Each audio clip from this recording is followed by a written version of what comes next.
നിലമ്പൂരിൽ കടപുഴകി വീണ തേക്ക് പോലെയായ ഇടതുപക്ഷത്തിന് ഒന്ന് തലപൊക്കി നോക്കാൻ പോലും ഇപ്പോൾ നാണക്കേടായിരിക്കുകയാണ്. ഇനി തല ഉയർത്തി നോക്കണമെങ്കിൽ അടുത്ത ഭരണം പിടിക്കണം. പക്ഷേ പല മന്ത്രിമാരും ഔട്ടാകുമെന്ന കാഴ്ചയാണ് ഇപ്പോൾ നടന്നുകൊണ്ടിരിക്കുന്നത്. അടുത്ത വർഷം നടക്കാനിരിക്കുന്ന നിയമസഭാ തെരഞ്ഞെടുപ്പിൽ കടപുഴകി വീഴാൻ പോകുന്ന മന്ത്രിമാരാരൊക്കെയാണെന്ന് ഒന്ന് പരിശോധിക്കാം. വൻ തിരിച്ചടി നേരിടുമെന്ന കണക്കുകൂട്ടലിൽ നിന്നാണ് ആരൊക്കെ വീഴുമെന്നുള്ള ധാരണ ഇപ്പോൾ ഉണ്ടായിരിക്കുന്നത്.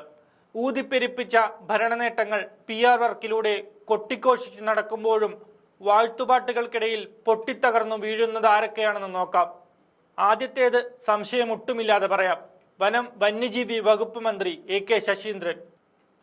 കോഴിക്കോട് എലത്തൂർ മണ്ഡലത്തിൽ നിന്നും 2021 തെരഞ്ഞെടുക്കപ്പെട്ട ഇടതു മന്ത്രിസഭയിലേക്ക് എത്തിയ ശശീന്ദ്രന്റെ തോൽവിക്ക് കാരണം വന്യജീവി ആക്രമണത്തിൽ തകിടം മറിഞ്ഞ മന്ത്രിഭരണം തന്നെ. ശശീന്ദ്രന്റെ പാർട്ടിയായ NCPക്ക് ഉറച്ചു നിൽക്കാൻ കഴിയാത്ത എലത്തൂരിൽ പാർട്ടി പലവട്ടം പിളർന്നപ്പോഴും ശശീന്ദ്രൻ LDFനൊപ്പം നിന്നതാണ് മന്ത്രി കസേര കിട്ടാനുള്ള കാരണം. അതുമാത്രവുമല്ല, നിലവിൽ 80 വയസ്സിനടുത്ത് പ്രായമുള്ള ഇദ്ദേഹം ഇനിയും മത്സരിക്കണമോ എന്നതും സംശയമാണ്. വന്യജീവി ആക്രമണത്തിൽ നഷ്ടപ്പെട്ട ജീവനുകളോടുള്ള ശശീന്ദ്രന്റെ സമീപനം ഇടതുകോട്ടയുടെ വിശ്വസനീയത തകർത്തു. കഴിഞ്ഞ തവണ UDFന്റെ സീറ്റ് വിഭജനത്തിൽ മാണി സി കാപ്പൻ നയിക്കുന്ന പാർട്ടി ശശീന്ദ്രനെതിരെ ശക്തമായൊരു മത്സരം കാഴ്ചവെച്ചത് എലത്തൂരുകാർ ഇനി ശശീന്ദ്രനെ തിരുവനന്തപുരം കാണിക്കണ്ട എന്ന് തീരുമാനിക്കും. ലിസ്റ്റിലിടം പിടിച്ച രണ്ടാമത്തെ മന്ത്രി ഉന്നത വിദ്യാഭ്യാസ വകുപ്പ് കിട്ടിയിട്ടും 4 വരിയെങ്കിൽ പോലും പൊതുമധ്യത്തിൽ കൂട്ടിപ്പറയാനറിയാത്ത ഉന്നത വിദ്യാഭ്യാസ മന്ത്രി R ബിന്ദുവാണ്. എതിർ സ്ഥാനാർത്ഥിയായ തോമസ് K ഉണ്ണിയാടനെതിരെ കേവലം 5949 വോട്ടുകളുടെ ഭൂരിപക്ഷത്തിൽ ഇരിങ്ങാലക്കുട മണ്ഡലത്തിൽ നിന്നും ജയിച്ചു വന്നതാണവർ.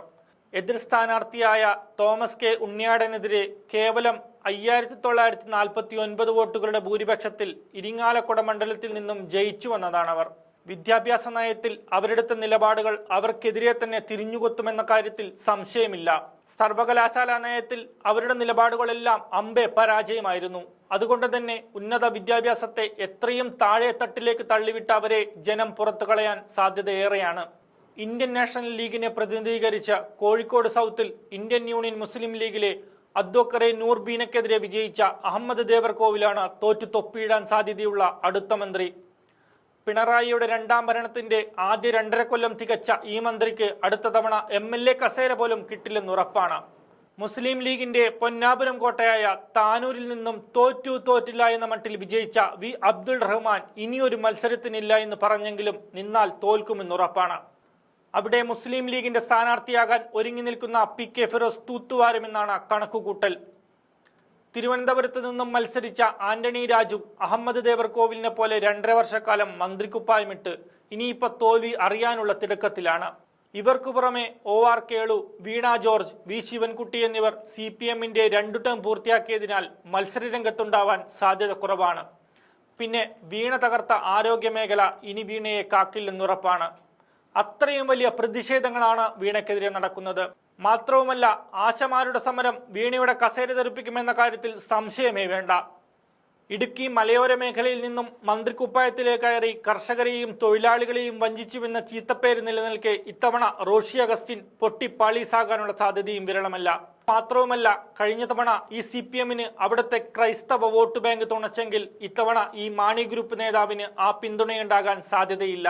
എന്നു മാത്രവുമല്ല, കഴിഞ്ഞ തവണ CPMന് അവിടുത്തെ ക്രൈസ്തവ വോട്ട് ബാങ്ക് തുണച്ചെങ്കിൽ ഇത്തവണ ഈ മാണി ഗ്രൂപ്പ് നേതാവിന് ആ പിന്തുണയുണ്ടാകാൻ സാധ്യതയില്ല.